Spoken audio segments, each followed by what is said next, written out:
Hi guys, this is Alea Jen and welcome back to my YouTube channel. So for today's video, pahapyaw ko lang na nasabi sa amo ko kasi nga nagka-problema yung ngipin ng amo kong lalaki. So ano kasi yan siya, hindi siya nagtututbrush siya gabi, sa umaga lang yung amo kong lalaki. Kaya kadiri talaga yan siya. And then, sa pagkatakaw niya, mahilig kasi siya kumain ng chocolate, ayan, tapos, niya lang yan hindi yung, di ba, pag ako kasi, tinutunaw ko lang yung chocolate sa bibig ko, siya, nginunguya niya talaga. So, ngayon, nagka-epekto na yung pagiging matakaw niya, dalawang, ngipin niya yung nasira. So, sabi niya, bubunutin daw. Pinabunot niya na nga, dalawa. So, nag-uusap-usap kami nung nasa elevator kami pasok dito sa bahay.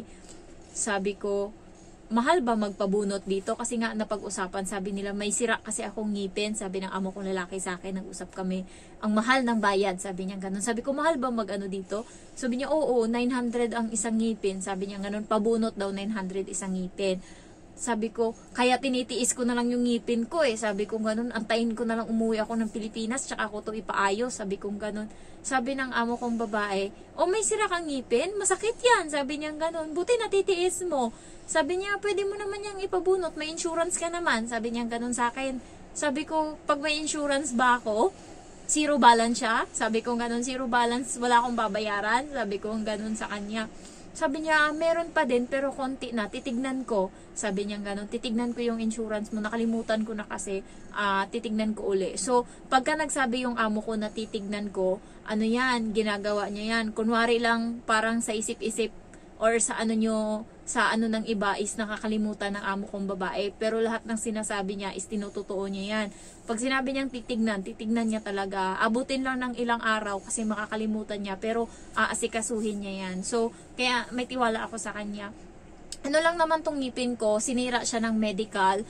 Nagpapasta ako dati. Tapos, nung kumain ako ng lechon kawali, nung nagtatrabaho pa ako sa SM Mega Mall, nabitak ko yung pasta. So, ngayon, okay pa naman siya, kaso tinuluyan ng nag-medical. Sabi niya, ay, may sira tong ngipin mo. Pastahan natin. Binutasan niya ngayon ng malala yung ngipin ko. Tapos, nilagyan niya ng pasta nila na diputa. Ininit lang ng konti. Pag uwi ko ng bahay, natanggal na. Wala pa akong kinain. Natanggal na yung pasta. So, kaya nag-iwan siya ng butas. And yung butas na yon is, ito kasi yung side na paborito kong kainan. Ito yung ginagamit ko pang kain, hindi dito. So, nung kinakain ko siya ng kinakain dito, pumapasok yung pagkain sa loob. Tapos, hindi ko na nakukuha. Kasi kailangan ko pang sungkitin doon para makuha. So, nagka-epekto siya. Kasi nga, nung nandito na ako sa Hong Kong, parang nakahiligan. Dati, hindi ako mahilig sa chocolate. Pero nung nandito na ako, nagkahiligan ko ng chocolate. So, ayun, ang nangyari na nasira. So, yun, eto na siya ngayon. Ayan Gusto ko lang siyang ipapasta. Alam nyo, pag napasukan siya ng kanin, parang kumukonekta sa ulo ko yung sakit. Parang yung gums na yung na problema. So, ang nangyari is, ayun nga, sinabi ng amo ko. Tas sabi ko, hindi rin ako nagpapagupit. Kahit gusto ko nang gupitan tong buhok ko. Sabi ko sa amo ko, habang naglalakad talaga kami, para lang kasi kami magkapatid yan. Nag-uusap lang kami ng ganyan, andyan yung lalaki, yung amo kong lalaki na nagkakabiruan kapag kompleto sila. Sabi ko, kaya hindi rin ako nagpapagupit. Ang mahal ng gupit dito. Sabi ko ganun sa kanya. Sabi naman ng amo kong lalaki, ayan, si madam mo. Maano yan magupit? Magaling yan maggupit. Sabi niya ganun. Tapos sabi ko, tapos yung gupit na gagawin niya sa akin, gupit ng pareho kay Emma. Sabi kong ganun yung alaga ko. Straight yun guys na bangs. Tapos nakaganyan. Tapos straight din dito. Alam mo yung pangit ng gupit. Sabi ko, tapos yung gupit ko katulad niyang sa bata. Sabi kong ganun. Tapos tumawa yung amo kong babae. Tumawa din yung lalaki. Tumawa silang pareho. Tapos sabi ng amo kong babae, gusto mo? Magaling akong magupit. Sabi niya, ganun, kapal ng mukha, magaling daw. Ginugupitan niya, ganito siya magupit, ganyanin, bunutin niyang ganun. Tapos kukuha uli siya dito, gaganunin niya. Diyos ko, ako na lang naawa sa bata kasi kambang yung gupit niyan. Minsan tinatanong kami kapag kaming dalawa naglalakad sa daan.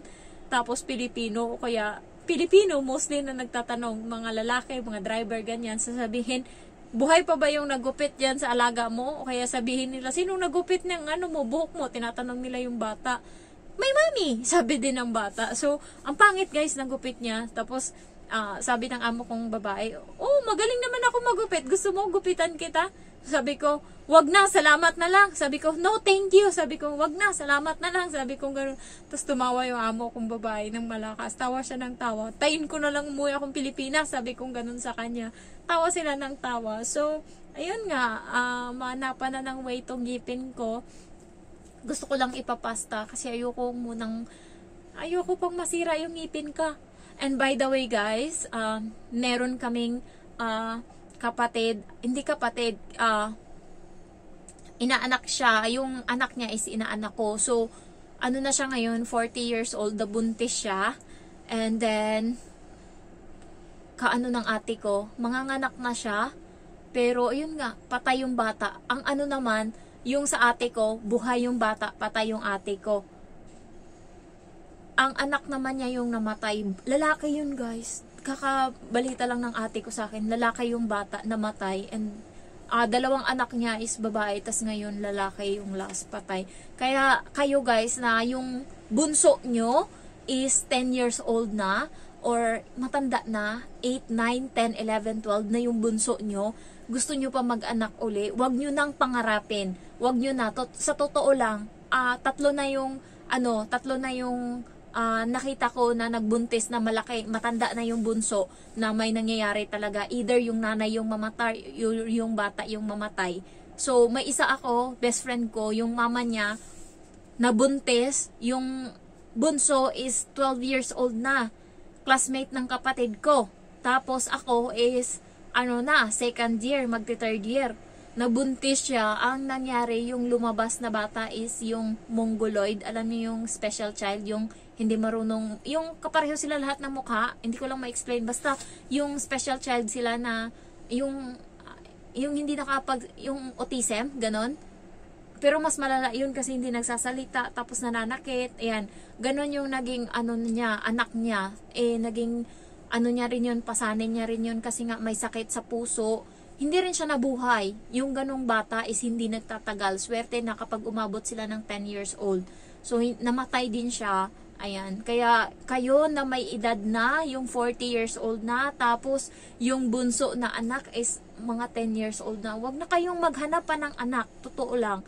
Doon, mamimeligro yung buhay nyo. Pwede kayong mamatay, or yung bata yung mamatay. So, ngayon, dagok yan, kakabalita lang sa akin, namatay yung bata. So, wala tayong magagawa kasi nga either siya yung mamatay or yung bata. So, kung sa ate ko, ang gusto niyang piliin is yung siya na lang yung mamatay kaysa sa bata kasi nga yung bata daw is hindi pa nakita yung mundo. Wag na daw siya kasi kita niya na yung mundo, alam niya na. Kaya, yun. Mas pinili niyang iluwal yung bata. Mas pinili niyang makita yung bata kaysa sa siya yung mabuhay tas yung bata is mamatay. Baka daw hindi niya kayanin. Iyak siya ng iyak, baka magpakamatay pa yung ate ko. Kaya sabi nila ng mga anak tsaka yung asawa niya, kung papipiliin daw talaga sila, yung bata daw talaga yung ililigtas nila kasi sila din yung sisihi ng kapatid ko kapag siya yung nabuhay and yung bata namatay. So, ayun lang guys, na-share ko lang yung issue about dito sa ngipin ko. So, naman, kaya ko pa naman siyang i-tolerate yung ngipin ko. Pagka sobrang sakit talaga, nilalagyan ko siya ng bawang.